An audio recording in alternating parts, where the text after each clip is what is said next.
자식 키우느라 노후에 재정이 바닥난 부모들은 결국 이런 하소연을 합니다. 안 주면 맞아 죽고, 밥만 주면 쫄려서 죽고, 다 주면 굶어 죽는다고 말이죠. 큰 아들은 큰 도둑이고 작은 아들은 작은 도둑, 딸은 예쁜 도둑이라고 하는데요. 손자 손녀는 좀 도둑이고 마지막으로 사위와 며느리는 망보는 사람이다라는 우스갯소리도 있습니다. 웃자고 한 이야기로 생각할 수 있지만 씁쓸한 마음도 드는 것이 사실입니다. 하지만 이 말을 그저 아무렇지 않게 외면할 수만은 없는 이유가 무엇일까요? 오늘은 제가 영상을 준비하면서도 참 마음이 먹먹했습니다. 제 자식 생각도 많이 하게 되었는데요. 은퇴 후에 자녀들의 노예가 되어서 벌벌 떠는 부모가 늘고 있습니다. 나이가 들수록 피하고 싶어도 피할 수 없고 마주해야 할 문제들이 있습니다. 영상을 보시면서 부모와 자식, 그리고 형제들의 관계를 떠올려 보시고 돈과 관련해서 은퇴하는 부모가 어떤 선택을 하는 것이 좋을지 충분히 고민해 보시길 바랍니다. 등잔 밑이 어둡다는 말도 있듯이 핏줄이라는 인연이 돈과 관련해서 어떤 변화를 일으킬 수 있는지 생각해 보는 시간이 되었으면 좋겠습니다. 손자, 손녀 보고 싶다고 아무리 얘기해도 이런저런 바쁘다는 핑계로 오지 않던 자식들이 갑자기 깜빡이도 켜지 않고 부모에게 다가올 때가 있다고 합니다. 불쌍한 늙은 부모가 자식에게 속아서 넘어갔구나 하는 안타까운 사연들은 지금 우리가 겪고 있는 현실입니다. 실제로 자식이 집을 사러 오면 부모와 함께 오는 경우가 많은데 부모가 집을 사러 오면 노인이든 중년이든 부부만 오는 경우가 많습니다. 자식들이 살 집을 볼 때 부모가 오는 것은 부모님이 좋아서 모시고 오는 경우보다 부모님 돈이 필요하니까 어쩔 수 없이 함께 오는 것이 대부분입니다. 일반적으로도 젊은 사람들이 내 집 마련을 하려면 부모의 도움 없이는 정말 힘든 일입니다. 대출 없이 부모 찬스로 내 집 마련을 하는 자식들은 고마움을 잘 모릅니다. 그 당시에는 고마웠다가도 살다 보면 조금씩 그 고마움이 반감되는 것도 사실입니다. 주위를 둘러보면 돈이 있으니까 당연하게 자식들에게 집을 사줘야 한다고 생각하는 부모가 정말 많습니다. 집 한 칸 마련해 주지 못했을 때 부모 노릇도 못했다고 부모가 스스로 자책을 하면 자식들이 무엇을 보고 배울까요? 세상에는 수많은 속임수가 있지만 알고도 속고 모르고도 속는 것이 자식에게 속는 것입니다. 가진 돈을 자식에게 전부 털어서 사업자금 대주고 거지가 되었던 사람을 보고 혀를 껄껄 차던 친구들도 자식들의 달콤한 말과 힘들어서 죽을 것 같다는 신음소리에 결국에는 넘어갑니다. 자식 이기는 부모는 없다고 말하지만 이것은 이기고 지고의 문제가 아닌 것 같습니다. 나중에 가슴 치고 후회하지 않으려면 신중하셔야 합니다. 부모들이 이런 말을 많이 하잖아요. 아이고 얘들아 내 걱정은 하지 말고 너희들이나 잘 살면 된다라고요. 마찬가지로 자식이 부모에게 우리 걱정하지 말고 우리 키우느라고 그동안 고생하셨으니까 지금부터라도 행복하게 사세요라고 한다면 정말 보람될 것입니다. 원시 불교의 경전 아함경에 이런 이야기가 실려 있습니다. 어느 이른 아침에 부처님께서 탁발하시려고 성 안으로 들어가셨다가 늙고 쇠약한 어떤 노인이 지팡이에 몸을 의지한 채 구걸하는 모습을 보고 물었답니다. 어찌하여 늙고 쇠약한 몸인데도 거리에서 구걸을 하고 계십니까? 라고요.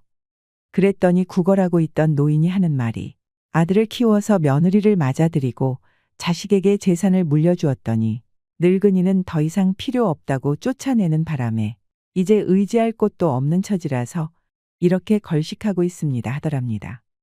그 말을 듣고 있던 부처님은 그 노인에게 부처님의 공덕을 찬탄하는 교리가 기록된 개송을 일러주면서 많은 사람들이 있는 곳에서 그 개송을 나누라고 하였습니다. 어차피 의지할 곳도 없는 구걸 노인은 부처님이 시키는 대로 여기저기 돌아다니면서 사람들에게 개송을 전하기 시작했습니다. 나는 아들을 낳았다고 기뻐했고 그 아들을 위해 애써 재산을 모았으며 아들을 위해서 며느리를 들인 후에 재산을 물려주었는데 결국은 집에서 쫓겨나게 되었다네. 마을에 어떤 불량한 자식이 늙은 아비를 등지고 버렸으니 얼굴은 사람이지만 그 마음은 나찰 악귀라네. 늙은 말은 쓸 데가 없다고 하여 보리 껍질 먹이까지 빼앗아 버리듯이 젊은 자식이 늙어 힘없는 아비를 쫓아내니 늙은 아비는 거리를 떠돌면서 구걸하네. 내가 늙어 지팡이에 의지하게 되고 보니 자식이란 지팡이보다도 못한 것. 자식이 귀하다고 사랑만 할 것 아니라오. 지팡이는 소나 개를 막아주고 험한 곳에선 나를 지탱해주며 가시덤불도 헤쳐가게 해주니 이 말없는 지팡이가 못된 자식보다 훨씬 낫다오. 이 이야기를 들으니 무슨 생각이 드시나요? 핏줄이라는 이름으로 된 빨대는 늘 면죄부를 얻습니다. 사람들은 핏줄이라고 말하면서 핏줄에서 감동받도록 교육되어 왔습니다. 핏줄조차 이미 단맛의 빨대들로 맺어져 있다는 것을 아는 사람은 많지 않습니다. 하지만 사람들은 이를 사랑이라고도 부릅니다. 사랑이 빨대로 둔갑했지만 핏줄이기 때문에 그냥 사랑인 줄로만 아는 것입니다. 스물이 한참 넘은 40세의 자식조차 핏줄이므로 늙어가는 아비에게 빨대를 꽂아도 당연하다고 여기는 것이 흔한 일이 되었습니다. 요즘 사회적으로 많이 다뤄지는 문제들 중 하나가 부모와 자식 간의 관계를 돌아보게 만드는 일입니다.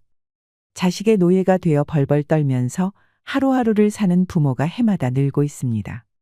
자식이 자립할 기회를 빼앗은 대가를 부모가 치른 이 비극들은 자립을 원치 않았던 부모에게도 상당한 문제가 있었기 때문에 발생한 것입니다. 도움만 받으려는 자식, 집 안 나가는 자식을 잘못 키운 벌입니다. 현대를 살아가는 사람들에게 돈은 핏줄의 배신을 부르는 특별한 도구일지도 모른다는 생각이 듭니다.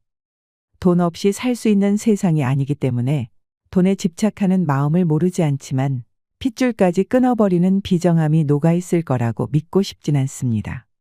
하지만 현실은 제 생각을 오답이라고 말합니다. 철부지 같은 생각을 하지 말라고 말이죠. 얼마 전 언론에서 다뤄진 기사에서 폐륜 범죄, 돈은 피보다 진했다라는 내용이 소개된 적이 있었습니다. 평생 땀 흘려서 일하면서 5남매를 키우고 은퇴했던 김 씨는 자녀들이 장성한 후에도 현금은 물론이고 집과 자동차를 사주면서까지 자식들을 위해서 경제적 지원을 아끼지 않았답니다. 그러던 어느 날 시집을 갔던 딸이 하는 말이 집을 사주면 아버지가 돌아가실 때까지 돌보겠다는 약속을 하더랍니다. 그 말을 믿었던 아버지는 마지막 남은 재산을 정리해서 빠르게 넘겼다는 겁니다. 그런데 딸과 함께 산 지 불과 2달 만에 갖은 구박을 당하면서 집에서 쫓겨나고 말았답니다.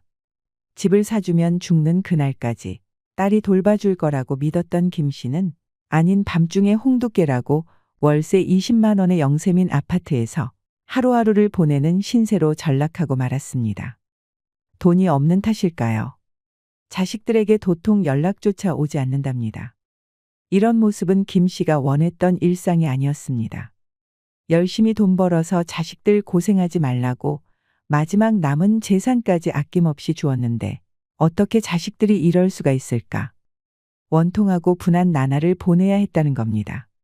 생각하면 할수록 자식들이 괘씸해서 자식을 상대로 소송까지 불사한 김 씨는 딸에게 준 돈의 일부를 돌려받았지만 마음속에 대못이 박힌 상처는 아물지가 않는다고 합니다.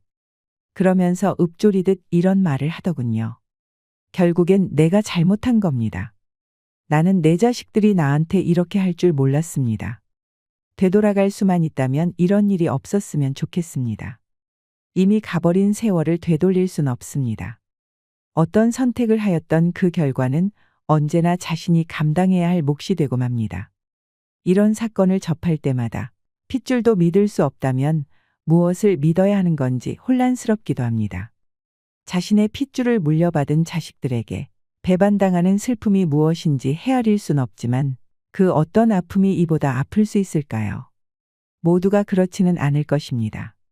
그래도 자녀를 키우는 부모라면 경제적인 면에서 자녀와의 관계 설정을 분명히 해둘 필요가 있을 것 같습니다. 사랑이라는 이름으로 경제적 지원을 아끼지 않는 것이 해피엔딩으로 끝나야 하는데 실상은 반대로 끝나는 일이 적지 않으니까요. 요즘 아이들 중에는 친구와 싸우면 우리 집 돈 많아 이렇게 말한다고 합니다. 친구를 때리고 미안하다는 말은 못할지언정 돈이 많다고 말하는 아이들의 그 삐뚤어진 인성은 누가 책임져야 하는 걸까요? 마음이 아프지만 버젓이 저질러지고 있는 엄연한 현실입니다. 폭행을 저지른 아이도 문제지만 그렇게 말해도 된다는 생각을 가질 수 있는 환경을 조성했던 부모와 사회의 탓도 있을 것입니다. 우리 어른들도 이러한 현실에 대해 한번 생각을 해보셨으면 합니다. 저는 김 씨의 딸이 했던 말이 귓전을 떠나지 않습니다. 집을 사주면 아버지가 돌아가실 때까지 돌보겠다. 이 말을 거꾸로 해석하면 집을 사주지 않으면 아버지가 돌아가실 때까지 돌보지 않겠다는 말이 되지 않겠습니까? 돌봄이 필요한 부모를 상대로 흥정하는 딸은 아함경에서 말하는 나찰학귀가 따로 없는 것 같습니다. 톱으로 나무를 베고 있는 나무꾼이 지나가는 행인과 이야기를 나눈 우화가 있습니다. 길을 가고 있던 행인이 열심히 나무를 베고 있는 나무꾼에게 말하길. 정말 힘들어 보이는데 얼마 동안이나 나무를 베었는지 물었습니다. 그랬더니 이 말을 들은 나무꾼이 말하기를 벌써 5시간이나 베고 있는 걸요라는 답변을 하죠. 그렇게 말하는 나무꾼이 안타까웠는지 행인은 재차 말을 건넸습니다. 잠시 시간을 내서 톱날을 갈면 어떻습니까? 그럼 일이 훨씬 빨라질 것 같은데요. 행인의 말이 끝나기가 무섭게 나무꾼이 답합니다. 나에겐 톱날을 갈 수 있는 시간이 없습니다. 톱질하느라 너무 바쁘거든요.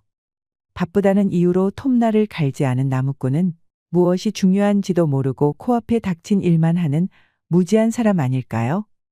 등잔 밑이 어둡다는 말은 이럴 때 쓰는 말일 것 같습니다. 조금만 고민하면 알 수 있는 해결책을 바쁘다는 이유로 묵살하는 나무꾼이 알맞은 사고를 했다고 볼 수 있을까요? 돌다리도 두들겨 보고 건너라는 말처럼 아무리 자식을 사랑해도 돈과 관련해서는 신중할 필요가 있다고 생각을 합니다. 자식을 향한 지원을 무조건 끊는 것이 무조건 옳은 생각이라고는 할 수 없을 것입니다. 그럼에도 불구하고 이런 말씀을 드리는 이유는 돈 앞에서 핏줄도 무너지는 일이 다반사로 일어나고 있기 때문입니다. 다른 건 몰라도 자녀를 위한 경제적 지원은 거리를 두고 신중하셔야 합니다. 자녀들이 스스로 독립하고 홀로 설 수 있는 자립심을 길러주는 것이 자녀를 더 훌륭하게 키우는 방법이라고 생각합니다. 제가 앞서 말씀드린 사례가 모든 부모와 자녀에게 적용되는 일은 분명히 아닐 것입니다. 그렇다고 해서 흘려버릴 이야기도 아니라고 생각합니다. 자식은 언제든지 귀하고 사랑스럽지만 모든 것을 들어주면 서로에게 불행합니다. 되고 안 되는 것은 분명하게 말하고 돈이 없으면 없다고 말해야 합니다. 자식이 원하는 대로 모든 것을 해주어야만 좋은 부모가 된다는 생각에서 벗어나야 합니다. 부모도 자식도 서로 영원히 책임져 줄 수는 없는 인생입니다. 부모의 노후 40년을 책임질 수 있는 자녀들이 많지 않습니다. 제 목구멍이 포도청인 자녀들도 많습니다. 그러므로 은퇴자 스스로 노후 40년을 책임질 수 있는 노후 전략이 필요합니다. 50대를 지나는 노후 준비를 할 수 있는 기간을 허비하지 마시길 바랍니다. 우리가 잘 죽기 위해서 꼭 선택해야 하는 최후의 결정이 있습니다. 80세 정도가 되면 많은 사람이 마지막 준비로 고민하게 됩니다. 제가 딱 한 가지만 조언한다면 남은 돈이 있다면 끝까지 안심하고 살 수 있도록 마지막을 준비하라고 합니다. 그래야 비참한 노후를 피할 수 있습니다. 기부하는 것도 좋고 남을 돕는 것도 좋습니다. 하지만 내가 노후에 남에게 손 벌리지 않고 민폐 끼치지 않을 정도로 생활할 수 있도록 준비도 하셔야 합니다. 거듭 말하지만 자녀에게 섣부르게 돈을 물려주는 일은 권하지 않습니다. 차라리 자기가 모은 돈은 자기가 다 쓴다고 생각하는 것이 더 낫습니다. 요즘에 칠순거지, 팔순거지라는 말도 많이 나오고 있는데요. 일생을 자식만 바라보고 살다가 나이 들어서까지 손자 손녀 키워주면서 자식에게 무료 봉사하는 할머니 할아버지가 많습니다. 날 위해서는 제대로 한 푼 써보지도 못하고 몸도 마음도 축나고 재산까지 자식에게 다 퍼준 뒤에 칠순거지, 팔순거지가 되는 것입니다. 노년에 내 존엄한 삶을 유지해 주는 것은 자식이 아니라는 것을 꼭 기억하셔야 합니다. 자식이 성인이 됐으면 자기 일하면서 독립적으로 살아갈 수 있도록 도와주는 것도 지혜로운 부모의 미덕이 아닐까 합니다. 이상으로 시니어를 위한 모든 것, 시니어 연구소였습니다.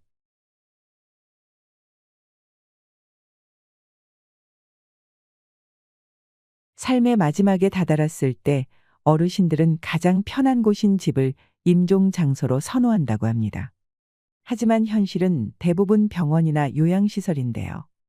오늘 다룰 주제는 희망과 현실이 전혀 다른 삶의 마지막 순간에 대한 이야기입니다. 우리가 꼭 알고 있어야 하는 내용입니다. 분명 도움되실 거라 생각합니다. 요즘 가장 흔한 임종의 형태를 부르는 말이 있습니다. 연명 셔틀이라는 표현을 들어보셨나요? 임종을 앞두고 요양시설과 응급실, 그리고 중환자실로 갔다가 다시 요양병원으로 이렇게 빙글빙글 돌다가 그 어딘가에서 죽음을 맞이한다는 겁니다. 병원에서의 임종은 우리가 생각하는 존엄과는 상당히 거리가 먼 것 같습니다. 이런 말기 환자를 이송하는 구급차를 연명 셔틀이라 부릅니다. 뿐만 아니라 이 셔틀 속에서 임종을 앞둔 환자에 대한 불필요한 치료도 무분별하게 이루어지는데요. 의료계에서는 이것을 죽음의 의료화라고도 부릅니다. 존엄한 죽음을 어렵게 만드는 요인입니다. 병원으로 가게 되면 이 모든 과정을 피할 수가 없고 가뜩이나 쇠약한 상태에서 몸에 있는 피를 뽑아서 수백 가지의 검사를 하게 됩니다. 당연히 연세가 있는 분들은 수없이 많은 이상이 나오게 되고 그것들을 다 치료하겠다고 하다가 병원 밖을 벗어나지 못하고 죽음을 맞게 됩니다. 사실 눈에 보이는 현상만 교정하는 것인데 결국 가족 얼굴도 못 보고 병원에서 그냥 돌아가시는 경우가 다반사입니다. 특히 생애 말기의 환자들이 일반 병실에서 맞이하는 평온한 임종은 현실적으로 어렵고 중환자실에만 있어야 하는 경우가 많습니다. 우리 사회가 죽음을 부정적으로 여기는 탓에 일반 환자와 격리하는 이유도 큽니다. 가족과 함께 죽음을 맞이하기 위한 격리된 공간인 임종실도 대부분의 병원엔 없습니다. 우리의 임종을 무례하게 만드는 단초이기도 합니다. 마지막까지 중환자실로 가지 않는 유일한 방법은 1인실로 가는 것인데 큰 비용이 들 뿐더러 대부분의 병원이 1인실도 자리가 없어서 대기해야 하는 경우가 많습니다. 결국에는 마지막 임종 직전에 옮겨지는 곳이 처치실입니다. 처치실이라는 것은 간호사실 옆에 물품을 쌓아놓는 공간이기도 합니다. 병원에서의 임종이 이렇게 이루어지는 것입니다. 우리나라 65세 이상 성인의 임종 선호장소 1위는 집이지만 현실은 정반대입니다. 10명 중 7명 이상은 의료기관에서 생을 마감하고 집에서 임종하는 비율은 겨우 16%에 불과합니다. 집에서는 간병과 의료 돌봄을 충분히 제공받기 어려워서 병원이나 시설에서 임종하는 게 현실입니다. 집에서 숨지면 보호자가 경찰 조사를 받는 번거로운 절차도 있어 임종 직전에 병원을 찾기도 합니다. 존엄사나 안락사, 조력사 같은 말을 많이 들어보셨을 겁니다. 누구나 존엄하게 죽을 권리가 있다. 나는 소변줄 끼고 그렇게 생명을 연장하고 싶지 않다고 생각은 하시면서도 실제로 어떻게 준비해야 하는지에 대해 잘 모르시는 분들이 많습니다. 어떤 의사가 겪은 이야기입니다. 어떤 병원의 90대 노인분이 삐쩍 말라서 기운 없이 누워 계시더랍니다. 그래서 의사가 입원하실게요. 이렇게 말하고 돌아섰는데 노인분이 갑자기 의사 가운을 탁 잡더랍니다. 그러더니 그 의사에게 난 도대체 어디로 가는 거예요? 왜 나한테는 아무도 설명해 주지 않는 거예요? 하더랍니다. 이 의사가 그 말을 듣고 정말 충격을 받았다고 합니다.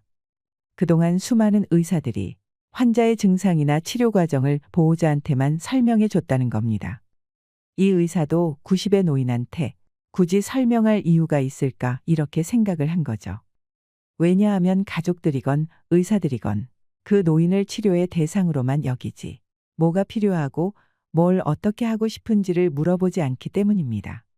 죽음으로 가는 과정을 가장 많이 본다고도 할 수 있는 의사들이 공통적으로 얘기하는 것이 있습니다. 죽음이 어떤 것인지, 죽음을 향해 간다는 게 어떤 것인지 생각하면서 사는 사람들이 정말 부족하고 죽음에 대한 준비와 대비가 되어 있지 않은 경우가 많다고 합니다. 우리는 죽음에 대해 공부하고 직면해야 합니다. 요즘에는 60, 70대가 병원에 가면 의료진끼리도 젊은 사람이 왔다. 앞으로 살아갈 날이 많은 사람이 왔다고 생각한다고 합니다. 하지만 60, 70대가 돼도 나이가 든 채로 살아가는 일은 생각보다 쉽지 않고 힘든 일입니다. 언제 어디서 우리가 불의의 사고나 질병으로 생을 마감하게 될지는 아무도 모릅니다. 요즘에는 사전 연명 의료 의향서를 쓰신 분들도 많습니다. 이 제도가 없었던 그 전보다는 체계라든지 시스템이 많이 나아졌다고 하지만 아직 가야 할 길이 멀고 문제가 많습니다. 기본적으로 사전 연명 의료 의향서를 보면 대단히 많은 동의 항목이 있습니다. 그래서 설명을 잘 들었다. 법령에 대해서도 들었으니까 사인하세요 하면 사인하고 나서 이제 됐구나. 나는 존엄하게 죽겠구나 하고 생각하시는 분들이 많습니다. 하지만 실제로 죽음의 현장에서 연명치료 여부를 결정하는데 이 서류도 도움이 되지 못하는 경우가 참 많습니다. 구체적이지 않기 때문입니다. 연명치료를 한다면 어디까지 하는 건지 의사도 본인도 가족도 판단할 수가 없는 것입니다. 죽음 앞에서는 정말 다양한 의학적 상황이 있습니다. 그에 따른 처치로 중환자실 치료도 있을 수 있고 삽관도 있고 비위관도 있고 튜브도 있고 항암제도 있고 투석기도 있고 체외 순환기도 있는데 이것을 전부 다 안 한다는 건지 한두 개만 안 한다는 건지 결정을 내리기가 참 모호합니다. 그래서 결과적으로 사전 연명 의료 의향서를 써놓았다고 할지라도 현장에서 선택을 해야 합니다. 저것만 썼다고 끝이 아닌 것이죠. 그래서 나중에 나온 양식에는 심폐소생술을 할 건가요? 인공호흡기를 쓸 건가요? 혈액투석을 할 건가요? 호스피스 할 건가요? 이런 것들을 묻는 란이 생겼습니다. 그런데 이 질문에 대해 자세한 내용을 알고 쓴 사람이 있을까요? 그냥 막연히 나는 싫다고 그냥 아니오라고 하거나 혹은 나는 잘 모르겠으니까 근데 그냥 치료받고 싶으니까 전부 예라고 하는 분들이 정말 많습니다. 의학적으로 저걸 다 알고 썼다고 해도 어차피 병원에서 그런 상황이 닥치면 다시 물어봅니다. 그러면 환자나 보호자가 다시 답을 해야 합니다. 그만큼 복잡한 문제고 우리가 미리 알고 준비해야 하는 문제라는 것입니다. 만약 사전 연명 의료 의향서를 써두고 환자의 의식이 없을 때 그래 여기에 동의했으니까 돌아가시게 둡시다 하고 그냥 돌아가시게 할 수 있을까요? 의사가 과연 그럴 수 있을까요? 그래서 물어보면 가족들이 살려달라고 합니다. 이 서류는 결국 아무런 효력이 없게 되는 것입니다. 그러니까 가족들과도 이런 내용이 사전에 얘기가 되어 있어야 합니다. 가족들이 고인이 되실 분 혹은 환자분의 유지를 이해하고 환자분의 의지를 받들어서 의료진에게 전달할 수 있어야 합니다. 어떤 분이 평상시에 그냥 살기 싫다고 흘러가듯이 얘기는 많이 하셨어요. 그럼 그분을 가족들이 그냥 돌아가시게 둘까요? 현실적으로 어렵습니다. 가족들과 그 얘기가 잘 안 되어 있으니 어려운 겁니다. 그래서 나이가 들수록 구체적인 의사 전달이 필요한 것입니다. 환자의 의학적 상태가 어떻고 그 치료가 필요한지, 어떤 일이 발생할 수 있는데 어떤 치료까지 할지 이것들을 구체적으로 알고 있어야 합니다. 그래서 대화가 필요하다는 겁니다. 다음으로 치매에 대해 얘기해 보겠습니다. 치매는 우리가 가장 무서워하고 가장 두려워하는 질병입니다. 그 전에 내가 아니게 되고 치매가 오게 되면 가족들에게 돌봄을 일방적으로 받아야만 하는 그런 상태가 되는 것입니다. 나는 멀쩡하다, 병원에 안 간다, 나는 요양원에 안 간다 한다고 해도 일상생활을 위험하게 하는데 병원에 안 가게 놔둬도 괜찮을까요? 치매에 걸리면 결국에는 본인이 치매에 걸린지도 모르게 됩니다. 판단력을 상실하는 겁니다. 그래서 치매가 오기 전에 치매가 오면 어떻게 치료받고 싶은지, 뭘 원하는지, 병원에 가고 싶은지 이런 소통을 많이 해두어야 합니다. 어떤 의사들이 아프리카 마을에 가서 질문지로 치매를 가려내려고 하니 아프리카 사람들이 그를 모릅니다. 그래서 이 사람들이 치매인지 알 수가 없는 거예요. 그래서 만들어낸 방법이 이전에는 현명해서 부족 사람들이 조언을 구하러 갔지만 이제는 아무도 도움을 구하러 가지 않는 노인이 누구입니까? 라고 물어보면 그 사람이 치매입니다. 내 주변인들에게 물어봐서 진단할 수 있는 병이 치매라는 것입니다. 노인들에게는 주변인들의 관심이 중요하고 돌봄과 보살핌에 관한 논의도 꼭 필요합니다. 그리고 병원 치료 자체도 문제인데요. 병원이란 공간이 그 자체만으로도 환자들에게 대단히 많은 고통을 줍니다. 우리나라 의료 시스템의 경우 치료라는 명목으로 거의 잡아다가 의사는 우리가 알아들을 수 없는 어려운 이야기를 하고 어려운 치료를 시킵니다. 실제로 스코틀랜드의 한 연구에서 한날 한시에 대학병원에 입원한 성인들을 1년 후에 다시 찾아봤다고 합니다. 그랬더니 30%는 이미 이 세상 사람이 아니었다는 겁니다. 물론 실험 과정에서 어느 정도의 변인들이 있겠지만 병원에 한번 입원해서 그때 누워 있었다는 것만으로도 우리에게 위험인자로 작용할 수 있다는 것입니다. 또 다른 연구에서는 85세 이상 남성이 병원에 입원을 하면 12개월 내에 절반 이상이 사망한다는 통계도 있습니다. 물론 어딘가가 안 좋았으니까 입원했겠지만 병원을 이용하는 자체로도 문제가 될 수 있다는 것을 알려주는 통계입니다. 그래서 우리가 아프면 무조건 병원 치료를 해야 된다라고 하지만 병원 치료 자체도 절대 선이 아니고 오히려 생존율을 낮추는 그런 결과를 가져올 수 있다는 것을 알아야 합니다. 노인의학의 선구자인 메리 티네티 교수는 노인 건강을 평가하는 가장 중요한 5가지를 제시했습니다. 첫 번째는 정신작용 마인드입니다. 치매와 선망, 우울증으로 나눌 수 있는데요. 당연히 정신이 멀쩡해야 독립적인 사고가 가능하고 삶 자체가 재미있고 의미 있을 것입니다. 그래서 마음 수양을 통해 정신 건강을 유지하는 것이 참 중요합니다. 두 번째는 이동성입니다. 걸어 다닐 수 있느냐 그냥 누워 있느냐는 천지차이겠죠. 스스로 화장실을 갈 수 없는 순간 인간의 존엄성은 무너진다라는 말도 있듯이 우리가 제 발로 설 수 있다는 것은 참 중요합니다.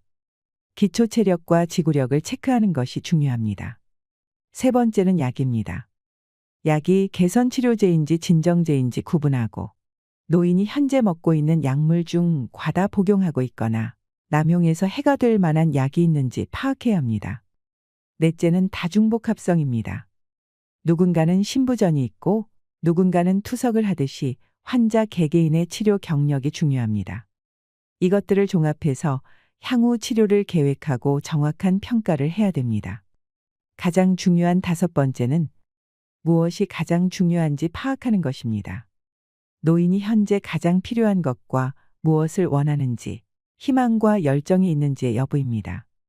나는 병원 치료를 하고 싶지 않다든지, 나는 조용히 한적하게 살고 싶다든지, 우리는 평소 이런 부분을 놓치고 삽니다. 하지만 이게 가장 중요한 부분입니다. 우리가 100살, 120살 노년까지 뼈를 튼튼하게 하고 살려면 어떻게 해야 할까요? 80살이 됐으니까 튼튼하게 살아야지 하면서 80세부터 운동을 하고 약을 먹으면 누가 봐도 늦습니다. 그래서 1살이라도 젊을 때부터 준비해야 합니다. 젊을 때 꾸준히 운동을 한 사람이랑 안 한 사람이랑 뼈 건강과 뼈대 자체가 다릅니다. 금연도 해야 하고 칼슘도 충분히 섭취해 주셔야 합니다. 또한 평소의 햇살 아래에서 비타민 D를 적정량으로 얻는 것도 참 중요합니다.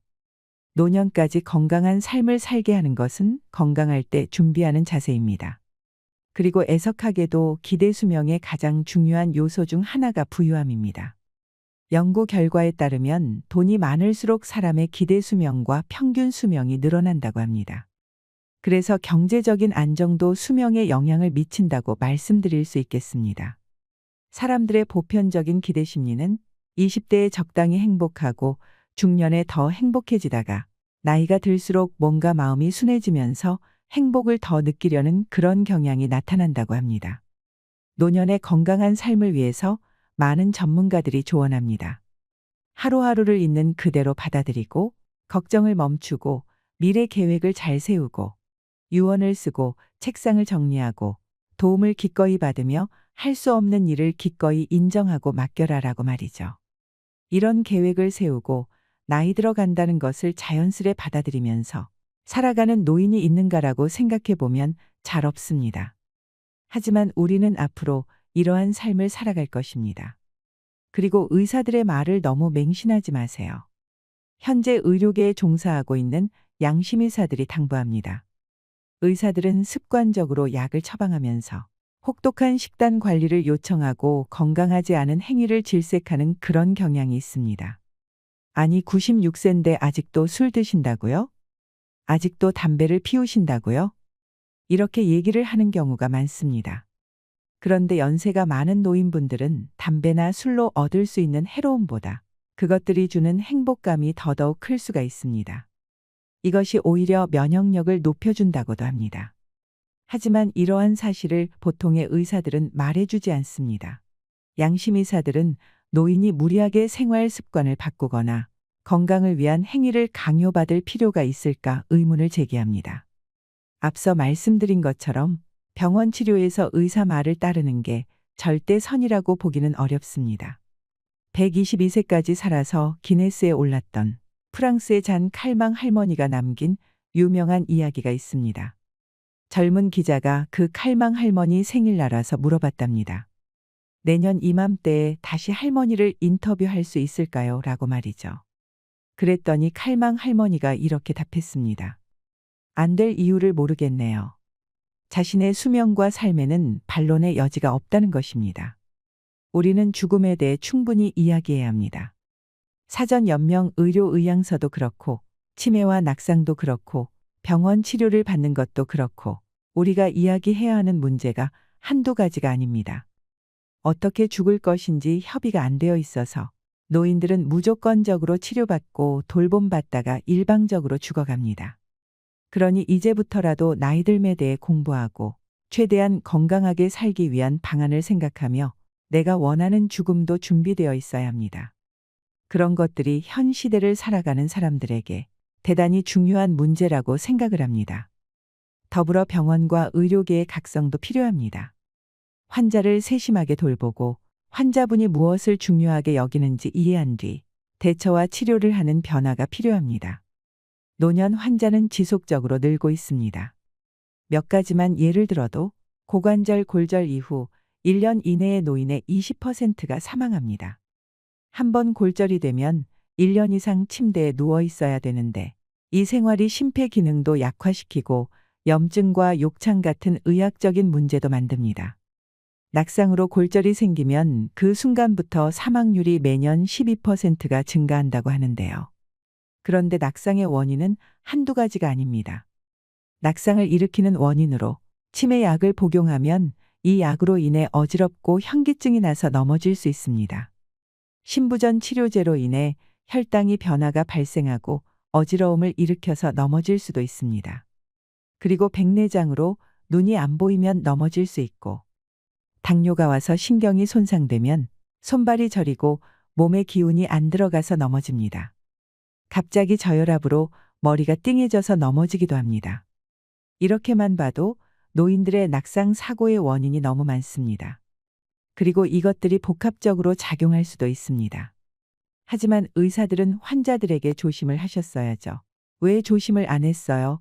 낙상은 위험한데 이런 말만 합니다. 치료하는 시스템만 많이 갖춰져 있는 것입니다. 이게 가장 큰 문제입니다. 거기다 자전거 타지 마라. 빙판 생기면 걷지 마라. 위험한 행동을 하지 마라. 이런 교과서적인 말만 거듭합니다. 낙상하는 순간 병원비로 1,000만 원 이상 나온다는 통계가 있습니다. 그런데 제대로 된 원인도 모른 채 낙상이 무서워서 밖에도 못 나가고 이러면 오히려 더 위험할 수 있습니다. 신체 건강도 잃고 우울감을 가중시킬 수도 있지요. 이 종합적인 것들을 잘 고려해서 낙상의 대책을 세워야 하는 것입니다. 사람들을 더 건강하게 오래 살게 하기 위해서는 의료계의 패러다임이 변해야 합니다. 조금 더 세심한 치료가 이루어진다면 낙상 예방과 낙상 후 사망률도 훨씬 낮출 수 있을 것입니다. 또 우리가 너무 많은 약을 복용하는 문제에 대해서도 얘기하고 싶습니다. 약을 너무 많이 먹어서 이 정도 먹으면 배부르겠다. 이런 생각이 들 때가 있지 않으신가요? 실제로 70대, 80대가 되면 약을 10종 이상 먹는 건 그냥 일도 아닙니다. 우리나라가 의료보험 제도가 잘 되어 있는 편이라서 의사들의 처방과 관련한 경제적 부담이 거의 없습니다. 그러니 신경과에 가면 신경과 약을 주고 정형외과에 가면 정형외과 약을 주고 내과에 가면 내과 약을 줍니다. 약들의 상호작용은 서로 고려하지 않고 처방되는 경우도 많고 그렇게 의사가 주는 대로 족족 약을 많이 먹는 경우가 생깁니다. 그런데 이것이 과연 옳은 치료일까요? 제가 한 일화를 얘기해 드리겠습니다. 단지 무릎이 아파서 87세 할머니가 병원에 갔습니다. 이 할머니는 대단히 건강한 할머니였습니다. 그런데 무릎 통증으로 처방받은 진통제를 계속 먹으니까 혈압이 높아집니다.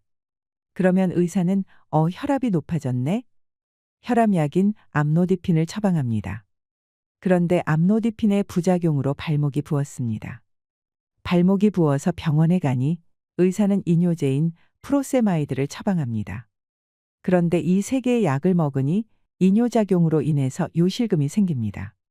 그럼 이제 요실금이 왔다고 다시 요실금 치료제인 항콜린제를 처방합니다.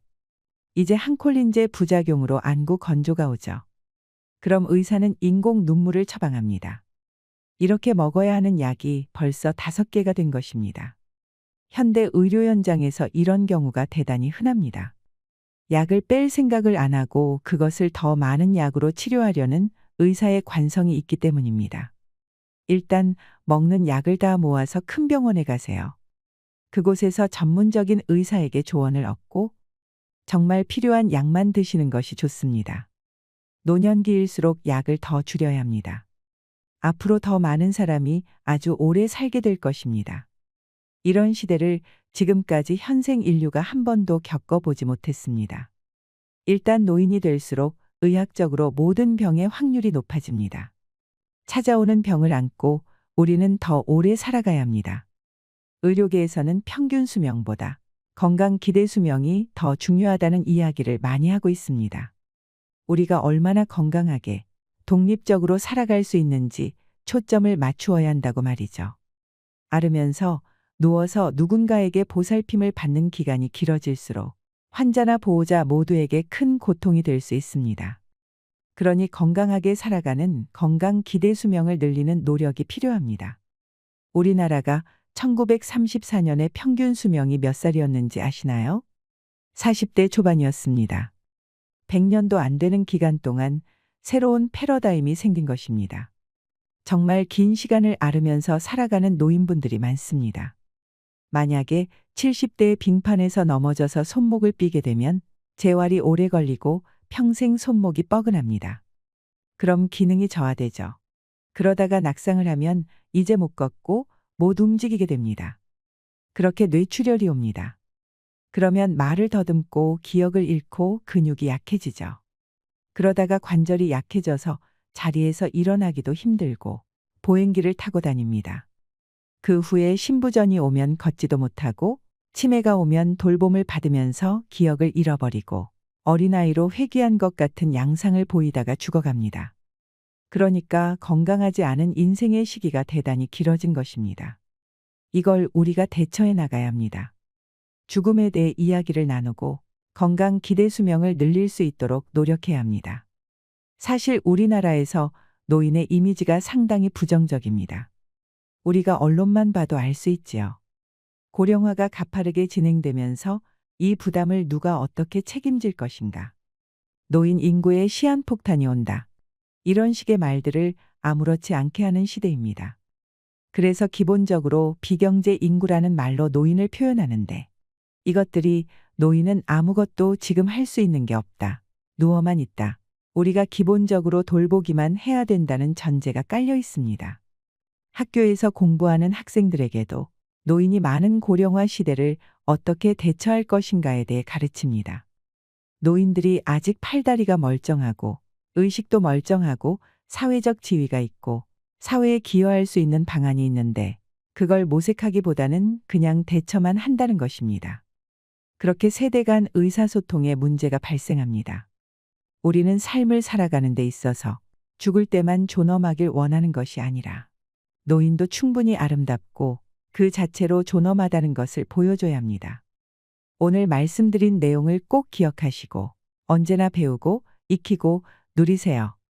무엇이든 도전하고 이루세요. 지금도 늦지 않았습니다. 당신은 할 수 있습니다.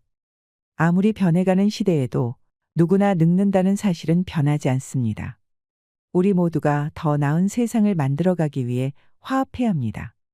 이상으로 시니어를 위한 모든 것, 시니어 연구소였습니다.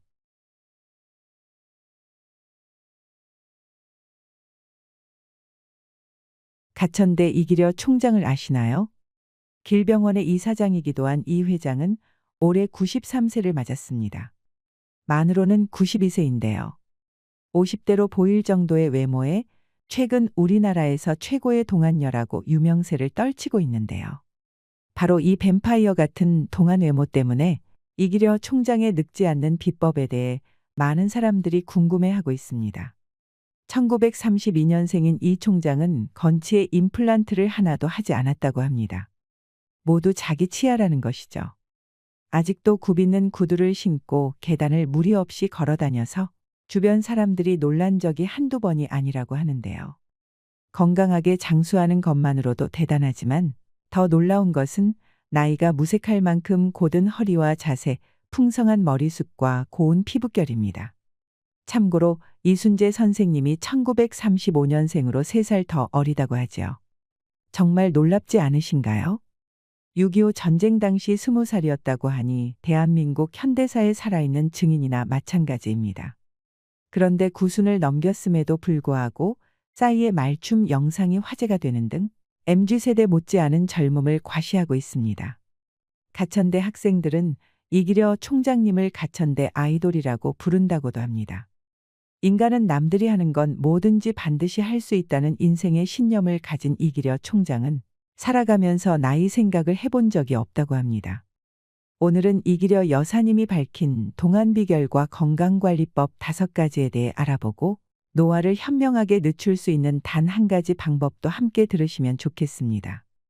이기려 총장은 사실 젊었을 때는 운동을 별로 좋아하지 않았다고 합니다. 하지만 나이가 들면서 건강을 위해 이것 5가지를 꾸준히 해왔다고 밝혔습니다. 첫째로는 기상한 뒤 우유와 토마토 주스를 함께 마신다고 합니다.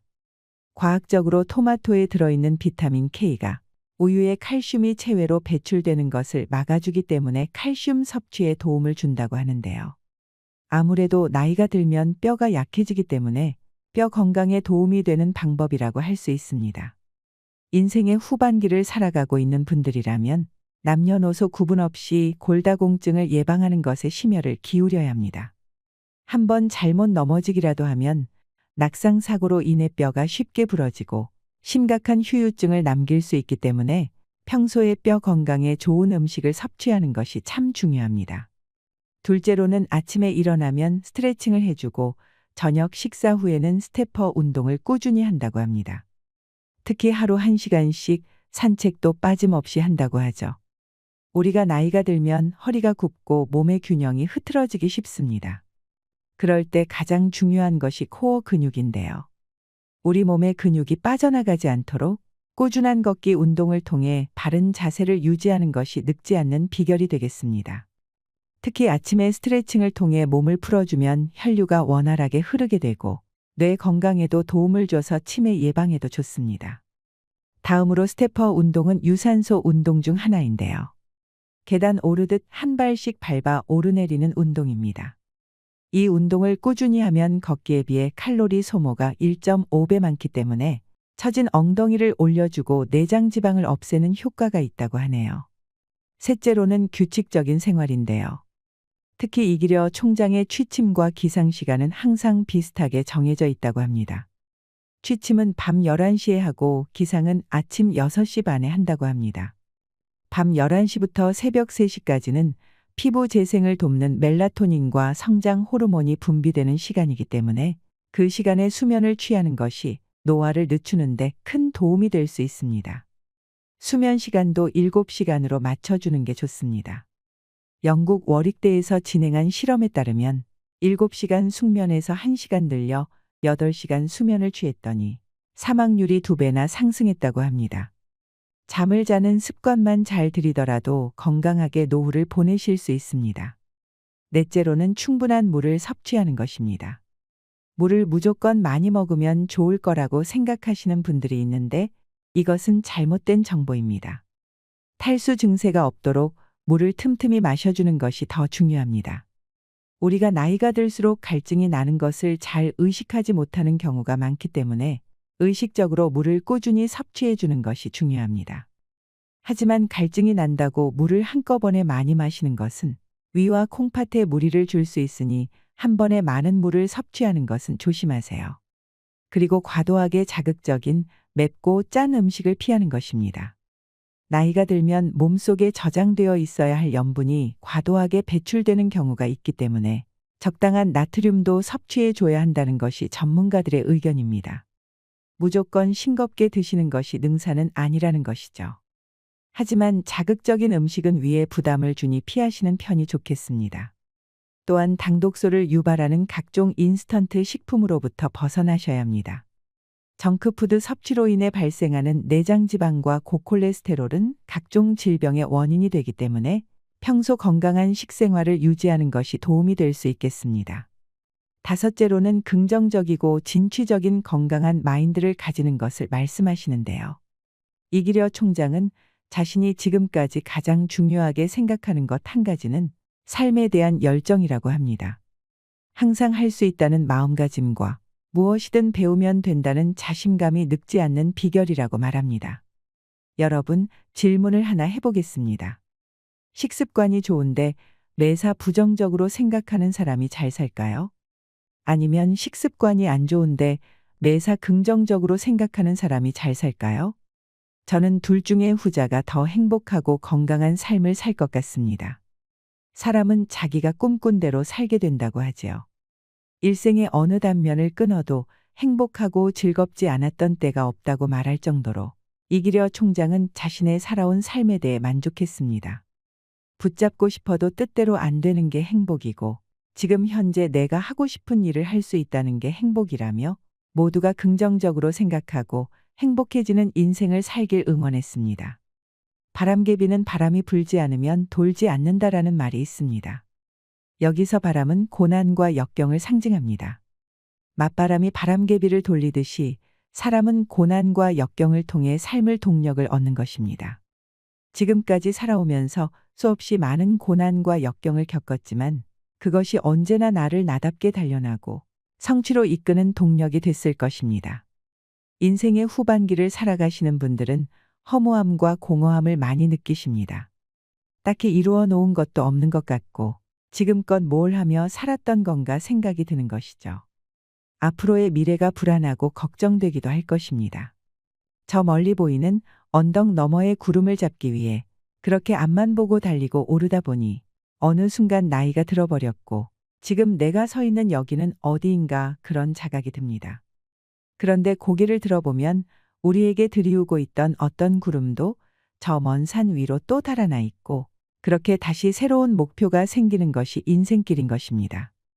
본질적으로 인생은 한 걸음씩 한 계단씩 꿈을 추구하며 앞으로 또 앞으로 달려나가는 것이 아닐까 합니다. 그래서 우리는 희망을 잃지 말고 꿈을 가져야 합니다. 내가 하고 싶었던 것을 하고 누릴 수 있는 것들을 누리며 살아야 합니다. 그러니 내 인생은 나답게 나에게 맞게 만들어갈 수 있습니다. 지금 내가 할 수 있는 일을 찾아보시길 바랍니다. 이기려 총장님의 성공 비결은 언제나 활짝 웃는 거라고 하십니다. 활짝 웃으며 인생을 환대하는 태도로 살아가시길 바랍니다. 다음으로 노화를 현명하게 늦출 수 있는 단 한 가지 방법입니다. 99세까지 팔팔하게 사시다가 2, 3일만 앓고 사망하는 것이 노년의 꿈이라고 합니다. 이것을 9988234라고도 말하는데요. 그런데 실제로 이렇게 돌아가시는 분들은 아주 극소수입니다. 노년내과 의사들과 노화 연구자들은 다양한 사람들이 어떻게 살고 어떻게 늙어가는지 옆에서 볼 기회가 많습니다. 아무리 유명하고 직위가 높고 돈 많은 사람이라도 우리 모두는 늙고 결국엔 빈손으로 돌아가는 것이 생의 이치입니다. 100세까지 길어져 버린 수명 앞에서 우리가 행복하게 살기 위해서는 무엇이 필요할까요? 전문가들은 입을 모아 말합니다. 행복한 노년의 비결은 4가지 기둥으로 표현할 수 있다고 말이죠. 우리의 죽음은 사고나 질병으로 갑자기 사망하는 경우, 암 같은 질병에 걸려서 사망하는 경우, 심장이나 폐 같은 주요 장기가 고장나서 사망하는 경우, 노쇠나 치매로 인해 간병을 받다가 사망하는 경우로 나눌 수 있습니다. 실제로 노쇠나 치매로 인해 10년 이상 누워 지내거나 오랫동안 앓다가 임종을 하는 것이 제일 흔합니다. 이 얘기만 들으면 암울한 기분이 드실 수 있습니다. 하지만 이것 한 가지만 기억하시면 충만하고 행복한 노후의 삶을 설계하실 수 있을 거라고 생각합니다. 내재 역량이라고 들어보셨나요? 세계보건기구가 최근에 만든 새로운 건강 개념인데요. 내재 역량은 몸 건강 그리고 마음 건강, 사회적 역량, 재산, 이런 것들을 모두 다 아우르는 개념이라고 할 수 있습니다. 내재 역량 측정을 하게 되면 내가 앞으로 몇 년을 살지, 내가 미래에 치매에 걸릴 확률이 몇 %일지, 그리고 내가 나중에 요양병원에 갈 위험성이 얼마인지까지도 다 예측할 수 있다고 하는데요. 내재 역량은 태어나서부터 양육을 받으면서 점점 성장을 하다가 어느 순간부터는 감퇴하기 시작합니다. 이 내재 역량을 잘 만드는 것이 노년기 행복을 위한 제일 중요한 한 가지라고 할 수가 있겠습니다. 그런데 이 내재 역량이라는 것은 청년기부터 떨어지게 됩니다. 그런데 내재 역량을 잘 관리하는 분들은 아무리 숫자 나이가 많다고 하더라도 사실은 젊은 사람처럼 평생 살 수가 있습니다. 반대로 이 내재 역량 관리가 제대로 되지 않으면 아무리 숫자 나이가 어린 사람이라고 하더라도 실제로 그분의 삶과 기능은 노쇠하신 어르신과 별로 다를 바가 없습니다. 그렇기 때문에 내재 역량이라는 개념은 사실은 우리 삶의 전부인 거라고 생각을 하셔도 됩니다. 내재 역량을 받쳐주는 네 가지 기둥은 첫째로 삶의 목표와 방식 같은 내 삶의 중요한 것들을 포괄하는 기둥입니다. 둘째로 정서나 인지, 회복과 같은 마음 건강 기둥이고, 셋째로 건강관리와 의료 이용에 따른 건강과 질병에 관련한 기둥입니다. 넷째로 신체 기능이나 활동, 운동과 같은 이동성에 대한 기둥입니다. 이 내재 역량이라는 우리 삶의 큰 지붕을 버티려 네 가지 기둥이 모두 다 잘 서 있어야 합니다. 그러면 이 기둥들이 어떻게 우리 삶에 영향을 주고 어떻게 세워나갈 수 있는지 말씀드리겠습니다. 저와 여러분의 몸속에는 노화 시계가 지금도 실시간으로 돌아가고 있습니다. 어떤 사람들은 1초에 1초씩 가고, 어떤 사람은 1초에 2초씩 가고, 어떤 사람은 1초에 0.5초씩 갈 수도 있습니다. 그런데 어떤 사람들은 굳이 남들보다 이 시계가 훨씬 더 빠르게 도는 삶을 만들고 싶어 합니다. 과학자들은 이런 개념을 가지고 가속노화라고 합니다. 그런데 이 노화 시계의 속도는 크게 세 가지 수도꼭지가 결정한다고 볼 수가 있습니다. 첫 번째 수도꼭지는 시간이고, 두 번째 수도꼭지는 유전자입니다. 이 두 개는 우리가 어떻게 할 수 없는 것이죠. 마지막으로 세 번째 수도꼭지는 삶의 방식입니다. 삶의 방식은 우리 스스로 어떻게 할 수 있는 부분입니다. 이 수도꼭지는 틀어져 있어서 지금도 욕조에 물이 차고 있습니다. 이 욕조에서 남은 빈 공간이 노년기의 내재 역량으로 남는 것이죠. 안타깝게도 이 욕조에는 아직까지 배수구가 없습니다. 대신 두 가지 희망이 우리한테 있습니다. 첫 번째는 욕조의 사이즈를 키우는 방법입니다. 내재 역량을 넓히는 것입니다. 그리고 또 하나는 세 번째 수도꼭지인 삶의 방식을 잠그는 겁니다. 우리가 삶을 살아가는 태도에서만큼은 굳이 노화를 만들지 말자는 것이죠. 근데 안타깝게도 지금 현재를 살고 있는 정말 많은 분들은 세 번째 수도꼭지를 더 콸콸 틀어서 삶의 내재 역량을 빠르게 줄여버리고 있고, 그것이 성공한 삶이라고 잘못 생각하고 계시는 분들이 많습니다.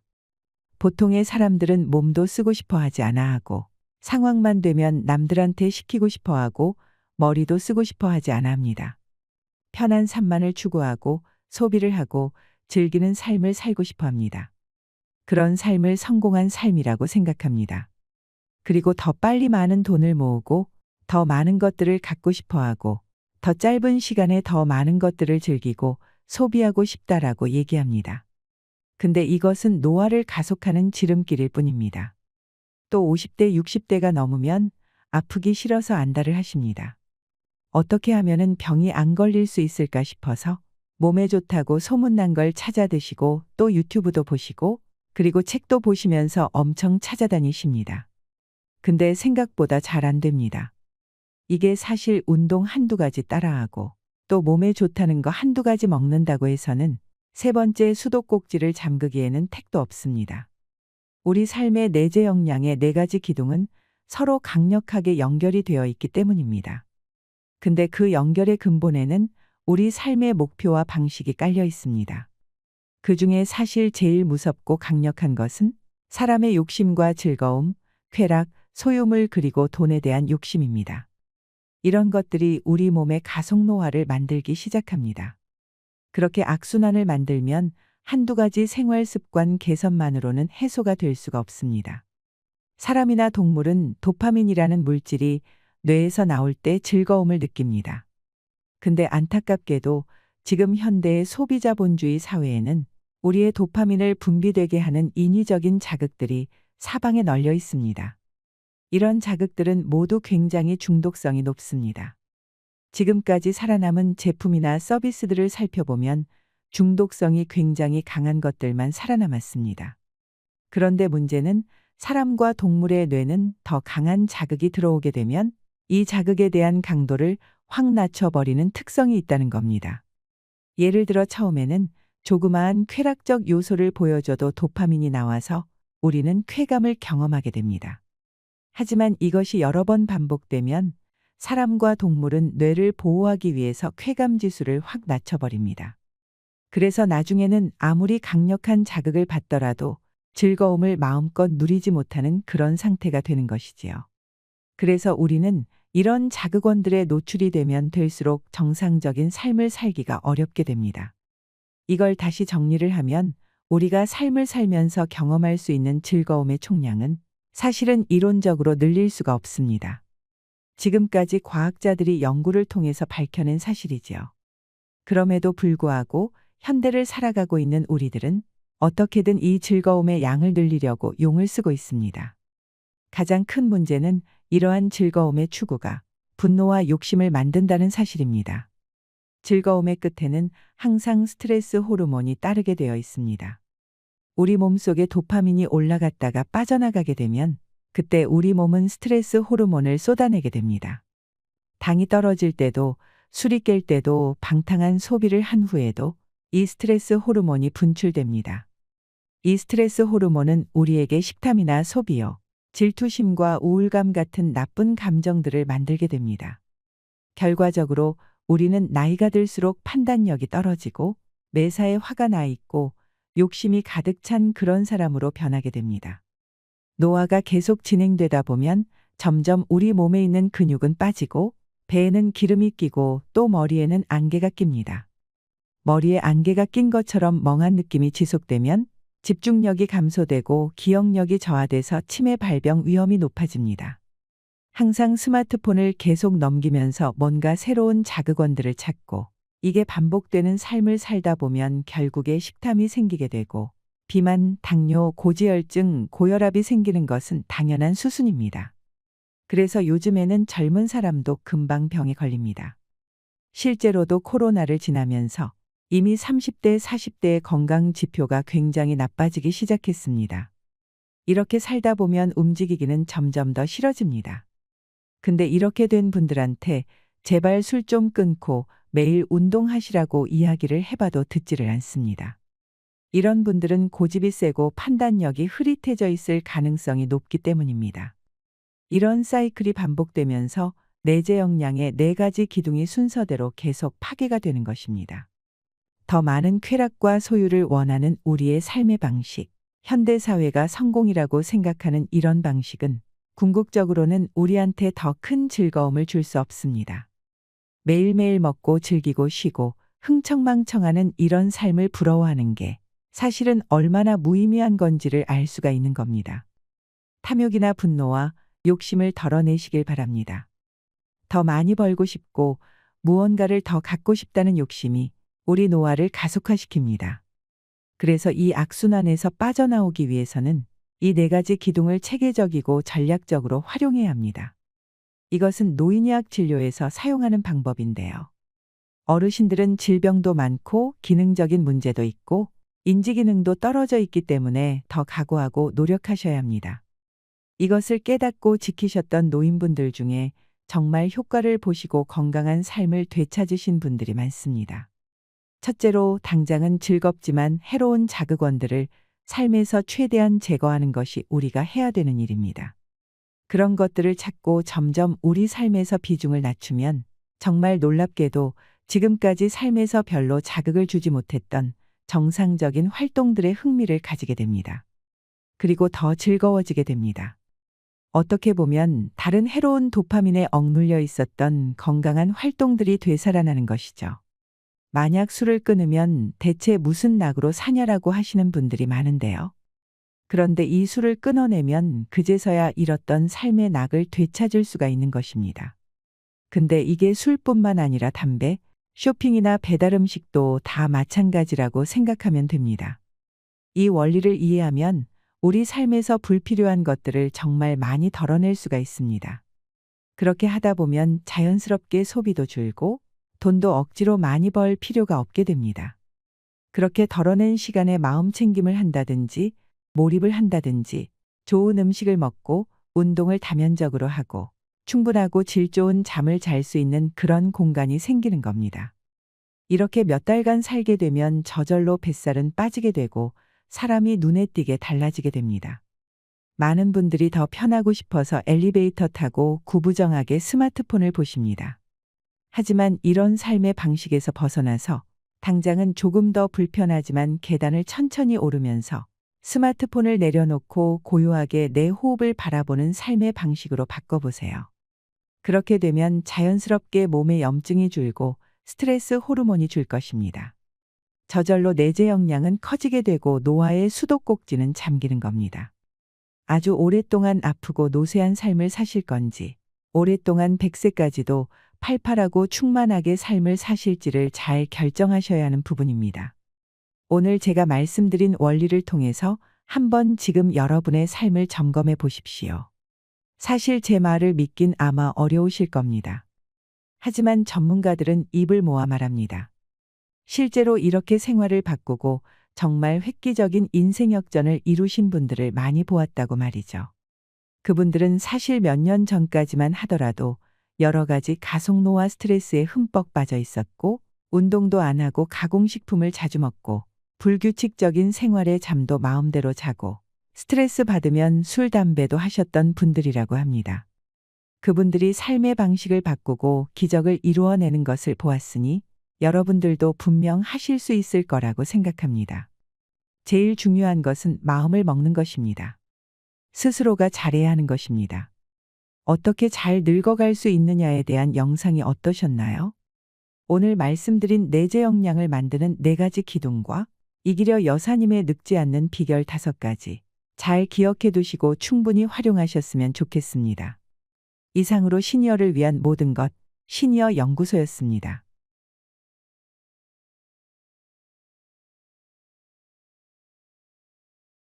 오늘 소개할 내용은 행복한 은퇴 후 생활을 위한 노후 대책 비법입니다. 남은 건 연금밖에 없다던 김 부장은 어떻게 노후 걱정이 없어졌을까요? 은퇴자들은 말합니다. 갑자기 망망대해에 표류하는 난민이 된 기분이라고 말이죠. 말이 좋아 인생 이모작이지. 어디 의지할 데 없는 막막함과 불안감에 잠이 안 올 지경이라고 말입니다. 우리보다 20년 먼저 고령 사회에 진입하고 은퇴를 10년 이상 일찍 맞이한 일본의 베이비 부머들이 입을 모아 얘기하는 말이 있습니다. 한마디로 인생관을 은퇴형으로 바꾸라는 것입니다. 즉 은퇴 후 현실을 직시하고 그에 맞춰 관점을 바꿔야 행복한 노후를 보낼 수 있다는 것인데요. 그렇다면 구체적으로 무엇을 알고 어떤 관점으로 바라봐야 하는 걸까요?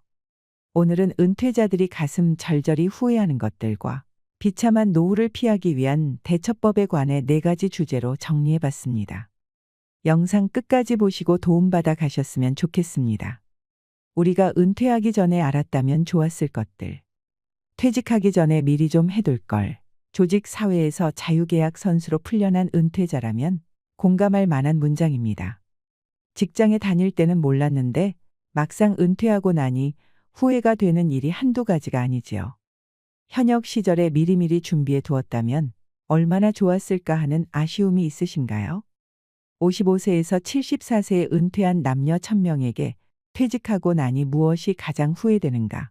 다시 현역 시절로 돌아간다면 가장 해보고 싶은 것이 무엇인가 질문해보면 먼저 건강 분야에서 후회막급 1위는 정기적으로 치아 검진을 받을 걸 하는 후회였습니다. 이가 부실하면 먹는 즐거움은 반감됩니다. 먹는 즐거움이 없으면 그만큼 삶의 질도 떨어질 수밖에 없지요. 특히 임플란트 등은 보험이 전부 적용되지 않아서 가게 살림에도 타격이 큽니다. 은퇴자들은 웬만큼 아프지 않는 치아는 방치하기 쉽지만 그 대가는 실로 크다고 말했습니다. 2위는 운동으로 체력을 길러둘 걸. 3위는 평소 많이 걸을 걸. 4위는 폭음 폭식하지 말 걸. 5위는 간식을 자제할 걸. 6위는 두발 관리 좀 해둘 걸. 7위는 담배를 끊을 걸. 8위는 나만의 스트레스 해소법을 찾아둘 걸. 9위는 사소한 것에 연연하지 말고 많이 웃을 걸. 10위는 규칙적인 생활을 할 거리였습니다. 다음으로 돈과 관련한 분야에서 가장 많이 후회하는 것은 역시 저축이었습니다. 좀 더 많이 저축해 둘 걸이라는 응답이 압도적으로 많았습니다. 응답자들은 연금만으로 그려가는 노후 생활은 상상 이상으로 힘들다고 입을 모았습니다. 정년 퇴직 후에도 매달 나가는 주택대출 잔금에 대한 은퇴자들의 후회도 그야말로 절절했습니다. 넉넉지 않은 살림에 대출 잔금 부담은 가히 치명적일 정도라는 것이지요. 자녀 교육비 지출에 대한 후회도 만만치 않았는데 자녀를 향한 재정 지원은 그 한계를 분명히 해둬야 한다고 은퇴 선배들은 당부했습니다. 돈과 생활 분야 후회 막급 톱10. 1위는 저축을 좀 더 많이 해둘 걸. 2위는 다양한 분야를 공부해 볼 걸. 3위는 가고 싶은 곳에 자주 여행할 걸. 4위는 연금 생활에 맞게 생활 규모를 줄여둘 걸. 5위는 퇴직 후에도 활용할 수 있는 자격증을 따둘 걸.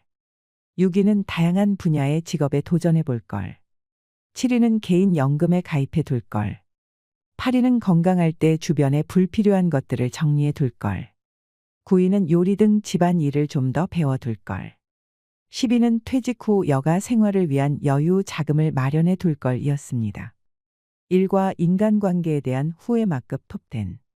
1위는 평생 즐길 수 있는 취미를 찾아둘 걸. 2위는 부모님과 자주 만나 얘기를 나눌 걸. 3위는 친구를 많이 사귀어 둘 걸. 4위는 자녀와 많이 대화할 걸. 5위는 결혼에 대해 좀 더 신중히 결정할 걸. 6위는 지역 사람들과 자주 만나 교류해 둘 걸. 7위는 회사 외에 매일 찾아갈 만한 곳을 만들어 둘 걸. 8위는 부부간에 자주 대화할 걸. 9위는 일은 적당히 하고 좀 더 많이 놀 걸. 10위는 뜨거운 연애를 해볼 거리였는데요. 이 리스트를 보면서 미처 생각지 못한 부분에 놀란 사람들이 꽤 있을 것입니다. 취미생활이나 여행 등으로 충분히 여가를 즐기지 못한 데에 대한 아쉬움이 진하게 묻어났는데요. 공부에 대한 미련도 의외로 많았고 평생 일에만 얽매여 가족과 친구 등 인간관계에 소홀했던 점을 많이 후회한다는 것을 알 수 있었습니다. 은퇴자들이 후회하는 것들을 잘 체크해보면 무엇을 노후 준비의 초석으로 삼아야 하는지 명확히 보이기 시작할 것입니다. 노후를 위협하는 6가지의 적을 제거하라. 노후 자금을 충분히 마련했다고 해도 행복한 노후를 위협하는 적이 예상치 못한 순간에 등장할 수 있습니다. 은퇴자들의 노후 생활을 힘들게 할 수 있는 잠재 위험 요소 6가지가 있는데요. 대부분의 사람들이 노후에 맞닥뜨릴 수 있는 것들이라 생각합니다. 이것을 노후를 위협하는 6대 적이라 이름 붙여 정리해 보았습니다. 비참한 노후를 만드는 6대 위험. 첫째는 연금의 감소입니다. 둘째는 주택 거래 불가능. 셋째는 의료비 증가. 넷째는 간병 비용 증가. 다섯째는 정년 연장 및 재취업. 여섯째는 무직 자녀 케어입니다. 연금의 감소. 우리나라는 국민연금 고갈이나 감소에 대한 우려가 끊임없이 불거지고 있습니다. 앞으로 연금이 제대로 나올지 낙관할 수만은 없는 상황입니다. 국가가 연금을 더 걷어서 현상을 유지시키는 방법도 있지만 안아야 할 부담액의 증가보다 연금액 수령의 감소 쪽을 선택할 수도 있습니다. 특히 자영업자와 직장인의 연금 수령액 차이는 앞으로 더 벌어질 것이고 이는 세대 간의 차이가 아니라 세대 내의 차이도 커질 것이라는 의미이기도 합니다. 그 결과 자영업자의 연금 생활은 더 힘들어질 가능성이 높습니다. 이에 대한 대책은 없는 걸까요? 사실상 절약하거나 저축을 늘리거나 이도저도 할 수 없다면 계속 일하는 수밖에 없습니다. 대기업에서 근속한 사람이라면 어떻게든 퇴직금으로 노후 자금을 메우는 것이 가능하지만 중소기업 퇴직자 같은 경우는 결국 개인연금이나 노후저축으로 대비할 수밖에 없는 것이 현실입니다. 팔리지 않는 집. 노후에 돈이 없으면 집을 팔아서 마련하면 된다는 말은 일본에서는 이미 옛 이야기가 된 지 오래입니다. 우리나라도 일본처럼 가게 될 것이라는 전문가들의 이야기가 많은데요. 요즘 노인대국 일본에서 골머리를 썩이는 문제 가운데 하나가 늘어나는 빈집입니다. 일본 전체 가구 수에서 빈집이 차지하는 비율이 전국 평균 13%를 넘어섰습니다. 대략 780만 채가 사람이 살지 않는 폐가라는 것입니다. 물론 빈집이 도시보다 농촌에 몰려 있긴 하지만 도쿄 도심의 빈집 문제도 그냥 지나칠 수 없는 상황까지 와버렸습니다. 현재 일본 정부는 빈집 관리나 해체를 하는 기관에 지원금까지 주며 문제 해결을 위해 애쓰고 있는 실정입니다. 빈집 문제는 일본에서 부동산이 노후 자금으로 대체되는 시절이 끝났음을 방증합니다. 이런 상황에서 주택의 자산 가치는 계속해서 하락할 수밖에 없다고 부동산 전문가들은 확신하고 있습니다. 초고령화 사회 진입을 목전에 둔 한국 사회의 부동산 전망도 긴 안목에서 따져봐야 합니다. 증가하는 간병 비용. 요즘에 괜찮은 노인 요양시설을 이용하려면 꽤 비싼 비용을 지불해야 합니다. 은퇴 부자나 거액의 연금 수급자가 아니면 입주하기 어렵습니다. 지방자치단체 등이 운영하는 공적 요양시설도 만만치 않은 실정이기 때문에 우리는 결국 간병 문제 해결을 병원이나 시설 간병에서 재택 간병 쪽으로 가게 될 확률이 높습니다. 재택 간병도 혼자서 거동이 가능한 경우 비용이 감당될 수준일 수 있지만 자력으로 배변이 안 되면 요금이 크게 올라갈 수 있지요. 이를 두고 전문가들은 간병 비용이라는 강적을 퇴치하기에 최후의 존엄, 즉 자력 배변을 지킬 수 있는 신체 유지가 가장 중요하다고 강조합니다. 늘어나는 의료비 부담.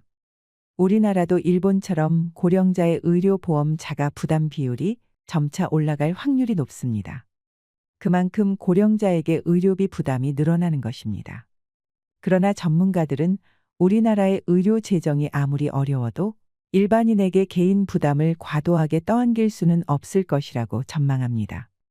그 대신 부담 증가분의 상당 부분이 고액 소득자나 자산가를 대상으로 세금이 부과될 가능성이 높다는 것이 이들의 분석입니다. 따라서 일반인이 의료비 증가에 대비한다며 의료 관련 보험을 추가로 드는 것은 권장하지 않습니다. 차라리 그 돈은 저축해두고 노후 의료비에 대비하는 것이 현명하다는 말입니다. 우리나라의 국민건강보험의 경우 세계적인 수준이므로 민간 의료보험을 추가적으로 과도하게 든 건 아닌지 체크해 볼 필요가 있습니다. 정년 연장과 재취업의 어려움. 우리나라의 정년 연장과 재취업의 문은 갈수록 좁아질 전망입니다. 이유는 지원자가 계속해서 늘어나고 있기 때문입니다. 정년 후 재고용이 늘어나고 있다고는 하지만 재고용 시장도 그리 낙관적이지 않습니다. 처우도 냉혹한 것이 현실입니다. 푸대접 받는 재고용 사원들은 전문성이 부족하거나 현역 시절 자신의 업무 능력을 개발하기보다 사내의 파벌과 인적 네트워크에 역량을 쏟아부었던 경우가 많습니다. 이에 반해 전문성을 가진 능력 있는 고령 사원은 비교적 높은 대접을 받을 수 있다고 하는데요.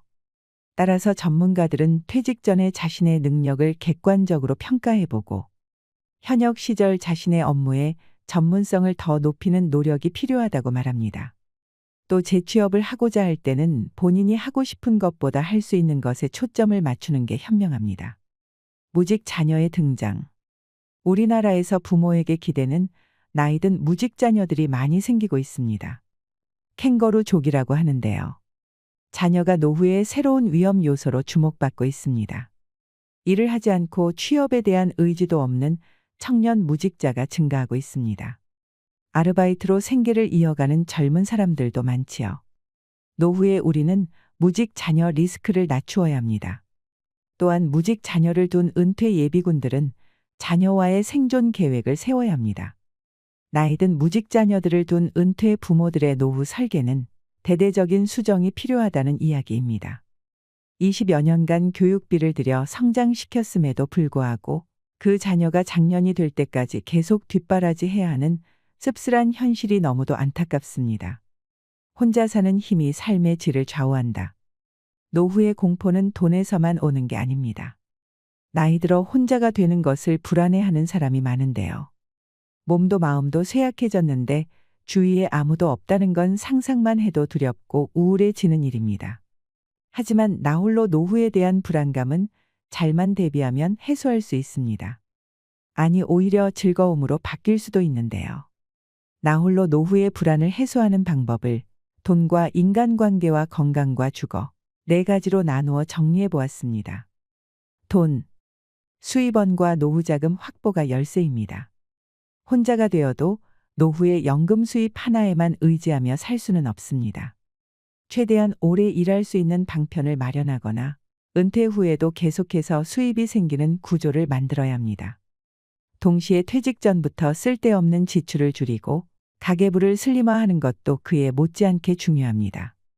그러기 위해서는 첫째, 혼자 사는데 필요한 자금을 산출해야 합니다. 은퇴 후부터 연금이 지급되기 시작하는 시기까지와 그 이후에 필요한 생활자금을 미리 계산해 보는 것이 중요합니다. 그 후 해당 자금을 마련하려면 지금부터 매달 얼마씩 저축해야 하는지 역산해 보세요. 막연히 불안해할 것이 아니라 산출 결과를 보며 고민해야 해결책도 떠오릅니다. 그리고 장기간 수입을 확보할 수 있는 능력을 갖추어야 합니다. 우리나라는 앞으로 연금 지급 연령이 더 늦춰질 수도 있습니다. 따라서 안정된 나홀로 노후를 보내기 위해 가능한 한 오래 일할 수 있는 체제를 갖춰 놓을 필요가 있습니다. 돈이 되는 자격증을 따놓거나 현재 갖고 있는 기술과 전문성을 업그레이드 하세요. 또한 집에서 홀로 시간을 즐기는 법을 찾아야 합니다. 집에서 혼자 무엇을 해야 즐거운지 아는 것은 노후의 중요한 자산입니다. 소소하거나 남이 보기에 조금 유치한 취미 생활이라 하더라도 노후에는 남의 눈을 의식할 필요가 없습니다. 혼자서 마음껏 즐길 수 있는 데다 돈이 많이 들지 않는 취미 생활이라면 생활비 절약 효과까지 있습니다. 즐거운 취미 생활은 노후를 훨씬 윤택하게 만들어줄 것입니다. 인간관계. 먼 친구보다 가까운 이웃이 더 중요할 수 있습니다. 긴급 상황에 기민하게 대응한다는 것은 성공적인 노후의 핵심 요소입니다. 일상에서 일어나는 사고나 건강상의 위급한 상황에서 당장 도움이 되는 사람은 나와 가까운 곳에 살고 있는 이웃일 가능성이 높습니다. 평소 집 주변에 사는 사람들과 잘 사귀어 두면 곤란할 때 기묘한 도움을 받을 수 있습니다.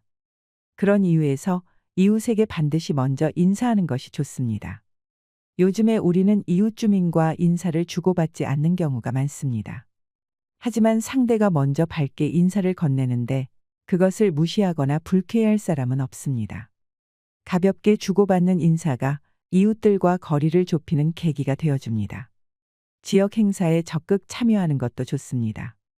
어느 날 갑자기 지역 주민 활동을 하는 것은 상당한 용기가 필요한 일이지만 용기를 내어 뛰어들어 보세요. 그것이 당신의 인적 네트워크를 넓혀줄 것입니다. 건강. 장기 입원 환자 신세만은 피해야 합니다.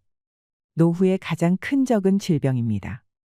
가능한 병원이 아닌 집에서 오래오래 생활할 수 있도록 건강에 세심한 주의를 기울여야 합니다. 장기로 입원하게 되면 수입이 끊기고 의료비 부담이 더 커질 수도 있습니다. 평소 건강한 생활 습관을 유지하면서 장기로 입원하는 상황이 발생하지 않도록 미연에 방지하는 것이 현명합니다.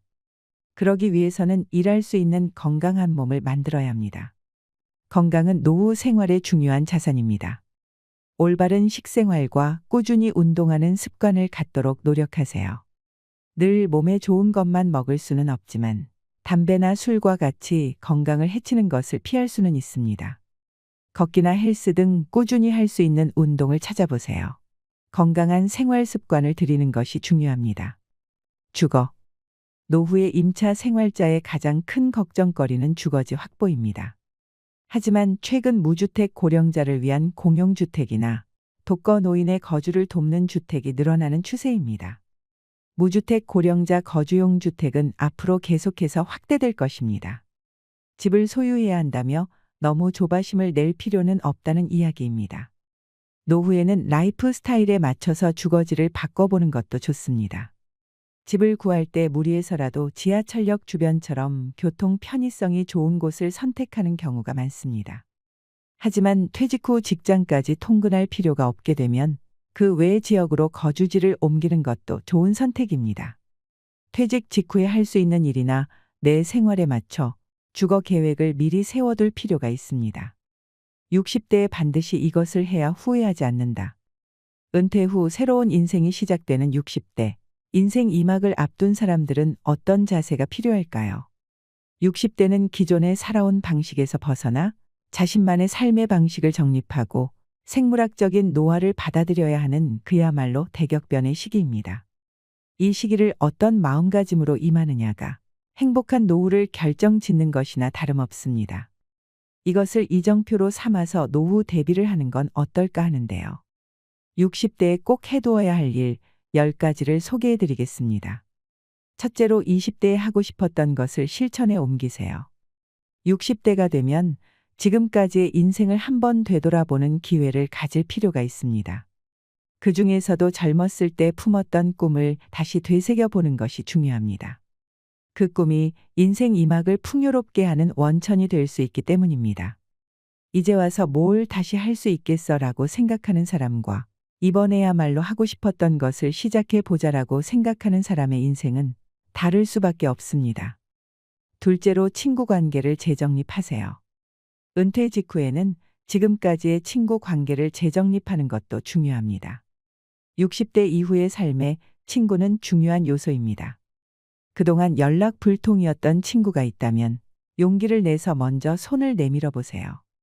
50대까지는 동창회 자리에서도 경쟁의식이 발동하지만 환갑이 지나면 친구 사이에 또 다른 역학관계가 만들어진다고 합니다. 같은 시대를 함께 싸우며 살아낸 전우의 느낌이랄까요. 그런 친구들과 시간을 같이 보냄으로써 그간 잊고 살았던 소중한 추억을 이끌어낼 수 있습니다. 그러한 시간을 즐기기 위해서는 친구를 만드는 데도 노력을 기울여야 합니다. 그럴 필요가 있을까 하지 말고 일단 먼저 다가가 보세요. 여기서 한 가지 이해할 점은 친구를 만들 때 처음부터 연령에 제한을 두지 말라는 것입니다. 젊은 친구의 감성이나 지식을 접하는 것만으로도 늙지 않는 뇌를 가질 수 있고 당신의 감성과 지식이 연마되어 갈 수 있습니다. 셋째로 이 정도면 됐지 않은 생각을 떨쳐내세요. 이 정도면 됐지 더 뭘 하겠냐 하는 생각도 버려야 합니다. 인생에는 밀물과 썰물이 있기 마련입니다. 하지만 그렇다고 60대가 벌써 썰물 때라는 이야기는 아닙니다. 사회에서 얼마든지 자기 역할을 할 수 있습니다. 과거에는 하고 싶은 것이 있어도 가족을 위해 혹은 시간이나 돈의 제약 때문에 스스로 포기하곤 했었다면 자유로운 몸이 된 은퇴 후에는 얘기가 다릅니다. 조금 무리를 해서라도 뭔가에 도전해 보세요. 새로운 역할을 찾는 것을 넘어서서 인생 자체가 변할지도 모릅니다. 넷째로 배우자와의 관계를 다시 생각해 보세요. 지금까지 결혼 생활을 되돌아보면서 이 사람과 함께 무덤까지 갈 수 있는지 진지하게 한번 생각해 보시길 바랍니다. 60대가 이혼을 택할 수 있는 마지막 시기라는 말이 있습니다. 앞으로 남은 인생을 누구와 함께 걸을 것인가 떠올려 보세요. 결혼의 의미를 다시 생각하면서 배우자와 앞으로의 관계에 대해 진지하게 대화하는 기회를 가져볼 필요가 있습니다. 다섯째로 과거에 얽매이지 마세요. 행복한 노후를 바란다면 과거에 사로잡혀서는 안 됩니다. 특히 은퇴 후에도 여전히 과거에 일했던 회사의 명함을 들고 다니는 사람들이 있는데 이것은 결코 바람직하지 않은 행동입니다. 제2의 인생은 사회적 지위가 아니라 인물의 됨됨이로 평가받습니다. 60대를 기점으로 자신의 인간성을 가다듬는 노력을 해보시길 바랍니다. 여섯째로 돈 때문에 너무 고민하지 마세요. 60대가 가장 고민하는 것 중 하나는 정기적인 수입이 없어지는 것입니다. 연금만이 유일한 수입원일 경우에는 당연히 돈 걱정이 많을 수밖에 없습니다.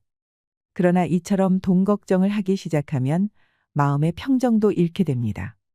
그런데 돈이 없으면 정말 삶이 힘들어질까요? 그건 또 한번 생각해 볼 문제입니다. 돈이 없어도 기관을 비롯한 주변의 도움을 받아가며 살 수도 있습니다.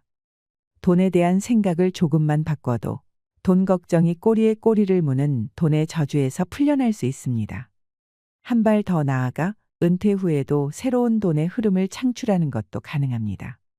자신이 잘하는 것으로 다른 사람을 즐겁게 해주는 것이 돈이 될 수도 있습니다. 이런 것이 무슨 돈이 되겠어라는 생각은 버리시길 바랍니다. 당신이 일하며 살아온 인생의 역사가 있기 때문입니다. 육아 기술, 전문 지식, 생활 경험, 외국어 능력 등 은퇴자들의 역량은 생각보다 매우 훌륭합니다. 그것을 어떻게 돈으로 전환시킬 수 있을지 생각해보는 적극적인 사고방식이 필요합니다. 일곱째로 나만의 취미를 가져야 합니다. 취미를 갖는 것도 행복한 노후를 영위하는 데 중요한 부분입니다. 이제까지 남들 눈치 때문에 하지 못했던 취미가 있다면 그걸 이제 해보는 것입니다. 재밌는 것을 찾아서 적극적으로 일을 벌여보세요. 그 일이 어떤 것이든 당신의 인생을 분명 두근거리게 해줄 것입니다. 이때 명심할 점은 일반적이고 보편적인 상식에 얽매이지 말고 창피하더라도 일단 시도해보는 것입니다. 여덟째로 젊은 친구를 사귀어 보세요. 젊은 친구를 사귀기 위해서는 우선 스타일부터 바꿀 필요가 있습니다. 과감하게 20대, 30대 젊은이들의 감각을 배우고 경험해 보는 것도 나쁘지 않습니다. 또 자신은 젊은이들과 수다를 떨 수 있는 사람인지 그렇지 못한 사람인지 자문해 보는 것도 필요합니다. 젊은 사람들이 기피하는 노인들은 내 말이 항상 맞다고 자신의 경험을 들이대며 주장하는 고집스러운 부류입니다. 전 세계 국가를 불문하고 공통적으로 가진 특징입니다. 옛날에는 이렇게 했다, 예전이 좋았다는 등 과거 지향적인 화제보다 이거 참 재미있을 것 같다는 식의 호기심 어린 태도로 젊은이들과도 공감하고 교류할 수 있는 적극적인 자세가 필요합니다. 아홉째로 부모님이 돌아가셨을 때의 나이를 세지 마세요. 60대가 되면 자신의 부모가 몇 세 때 돌아가셨는지 떠올려 보는 사람이 많다고 합니다. 사람의 수명은 모두 제각각입니다. 나의 부모가 60대일 때와 내가 60대인 지금은 분명 많이 다릅니다. 심지어 부모님이 돌아가신 나이가 되면 본인 또한 이제 언제 죽어도 여한이 없다고 말하는 사람들이 있는데 언제나 오늘이 새 인생을 시작하는 날이라는 마음으로 사는 것이 필요합니다. 열째로 여행에 적극 나서야 합니다. 일상을 벗어나 멀리 여행을 떠나는 것은 우리가 그려보는 행복한 노후에 자주 등장하는 요소입니다. 매일 반복되는 단순한 일상을 보내다 보면 머리가 둔해집니다. 과학적으로 자극적인 순간을 자주 경험하는 것이 반복되는 인생을 흥미롭게 해줍니다. 집에서 보내는 하루와 타지에서 보내는 하루가 전혀 다르다는 것은 굳이 말하지 않아도 다들 잘 알 것입니다. 여행을 같이 할 사람이 꼭 필요한 것은 아닙니다. 혼자서 하는 여행도 추천할 만합니다. 냉정하게 봤을 때 60대는 건강상으로나 자금상으로나 인생을 살면서 모험을 할 수 있는 마지막 시기일지도 모른다는 것을 기억하시길 바랍니다. 이상으로 시니어를 위한 모든 것, 시니어 연구소였습니다.